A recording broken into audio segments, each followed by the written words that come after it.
Secara geografis, Indonesia terletak pada 3 titik pertemuan lempeng tektonik, yaitu lempeng Indo-Australia, lempeng Eurasia, dan juga lempeng Pasifik.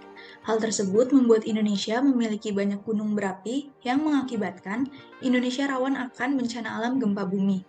Pada tahun 2022 telah terjadi gempa bumi di berbagai wilayah Indonesia, seperti Sulawesi Tengah, Sulawesi Barat, Jawa Timur, Banten, dan akhir-akhir ini adalah Cianjur. Akibatnya, banyak rumah yang runtuh, apalagi rumah-rumah dengan konstruksi yang tidak tahan terhadap gempa bumi.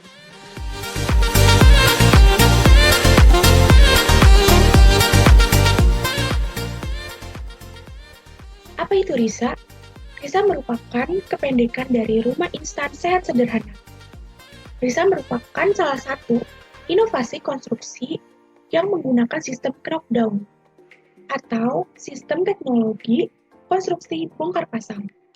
Sistem ini tuh sangat mudah diaplikasikan dan memiliki fleksibilitas yang tinggi.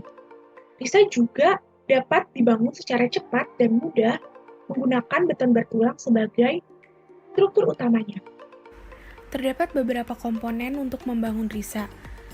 Komponen RISA ini terdiri dari 2 jenis panel struktur, yaitu P1 dan P2, serta 1 struktur simpul. Untuk ukuran panel struktur P1 dan P2 ialah 120 x 30 cm dengan ketebalan 10 cm, dan untuk struktur simpul ialah 30 x 30 cm dengan ketebalan 10 cm. Panel struktur P1 dan P2 ini berfungsi sebagai sleeve, kolom, dan balok. Sedangkan untuk struktur simpul berfungsi sebagai komponen penghubung.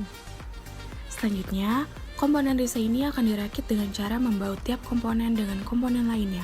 Baut yang digunakan ialah baut galvanis dengan ukuran 14 mm.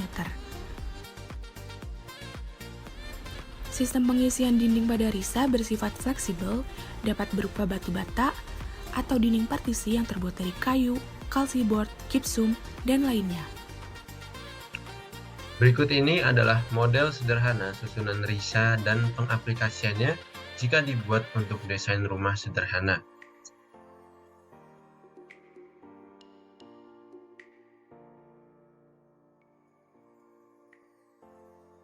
Pertama fondasi, lalu simpul disambungkan dengan modul P1, kemudian ditambahkan tiang dari 2 jenis modul, lalu ditambahkan dinding, kemudian menambahkan modul, simpul lagi, lalu disambung dengan modul P1.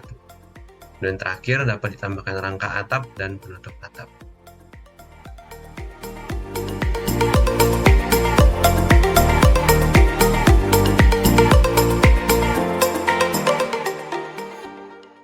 Keuntungan menggunakan RISA, yaitu diantaranya adalah yang pertama, aman, nyaman, dan tahan gempa.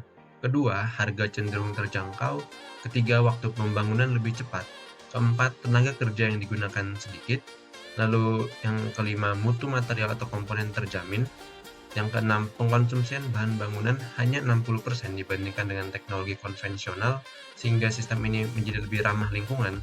Dan ketujuh, bahan bangunan terbuang lebih sedikit. Yang kedelapan, dapat dibangun di atas berbagai jenis dan karakteristik lahan. Dan yang kesembilan, dapat dibangun sebagai bangunan semi-permanen atau dibangun secara bertahap. Yang ke-10, dapat dipadukan dengan jenis bahan material lain pada bagian dinding, atap lantai, dan bagian lainnya.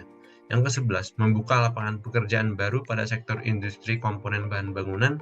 Dan yang ke-12, bangunan RISA dapat dikembangkan secara horizontal ataupun vertikal hingga 2 lantai tanpa merubah bagian bawahnya. Dan terakhir, yaitu usia pembangunan RISA cukup lama, yaitu 50 tahun. Dari keuntungan-keuntungan yang sudah dijabarkan tadi, teknologi RISA ini dapat membantu dalam tujuan pembangunan berkelanjutan, yaitu atau Sustainable Development Goals. Tujuan pembangunan berkelanjutan yang berusaha dicapai dengan teknologi ini diantaranya adalah yang pertama, pertumbuhan ekonomi dan pekerjaan yang layak, yang kedua, industri, inovasi, dan infrastruktur, dan yang ketiga, keberlanjutan kota dan komunitas. Pertumbuhan ekonomi dan pekerjaan yang layak berhubungan dengan poin keuntungan yang sebelumnya dijabarkan, tepatnya di poin keuntungan nomor 4 dan 11. Kemudian industri, inovasi, dan infrastruktur berhubungan dengan keseluruhan poin tadi, dan keberlanjutan kota dan komunitas berhubungan dengan poin keuntungan nomor 3, 9, dan 13.